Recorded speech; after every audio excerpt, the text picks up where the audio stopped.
This is also my first time here. And not to worry, I have low expectations for myself. As long as I'm funnier than an Andy Reid State Farm commercial, I will take that. If that's too much, I will also take better than a Geico commercial. But anyway, you guys all know that Peace Valley Park is not far from here, and I arranged many a first date there, especially during COVID mania. You know, back then, especially early on, there was only 3 different kinds of first dates you could set up. 1 would be video chat. 2 would be go out in the park, hang out outside. Or 3, go to a restaurant and share the taste of a prison experience with the plexiglass and the arrows and the instructions. Oh man, I passed on that, but you know, you also know then that people were reluctant to get physical with one another. So I would have taken a 3-second hug as a win. And if they took their mask off and hugged me, I would have really had something to go home and jerk off to. But as you probably figured, this Jimmy Fallon lookalike here did not do very well with those dates.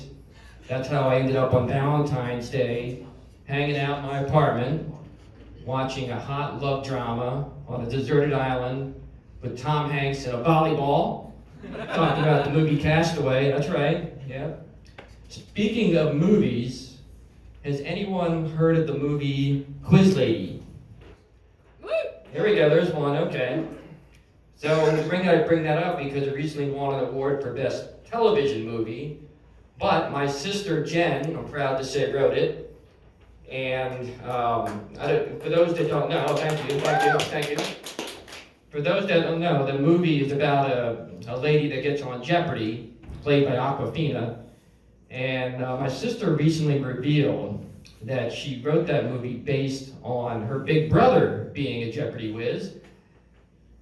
She wasn't talking about me, she was talking about my younger brother.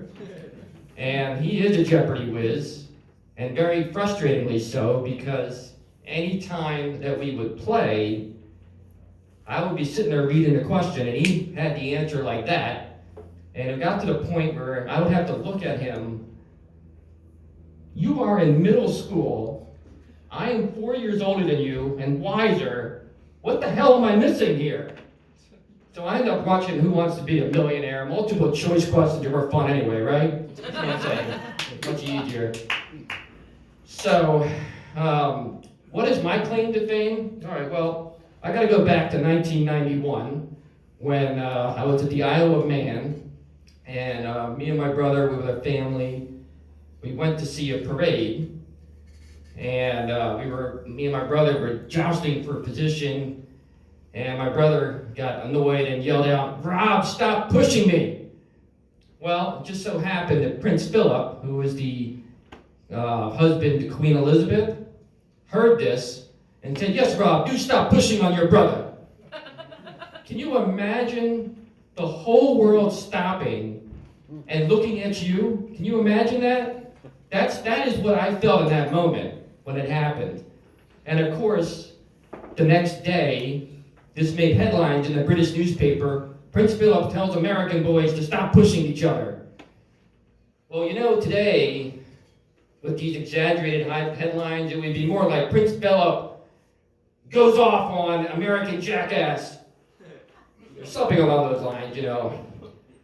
And another food for thought, if this had happened when YouTube was around, you know that I would be a star right now, right? Yeah, you gotta think about that. If they caught all this in video, I would be a star. And I'm gonna let you stew on that one. I'm done for now. Thank you guys.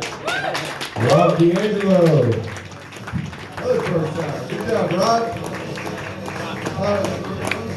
And bringing up our next act, she's a regular.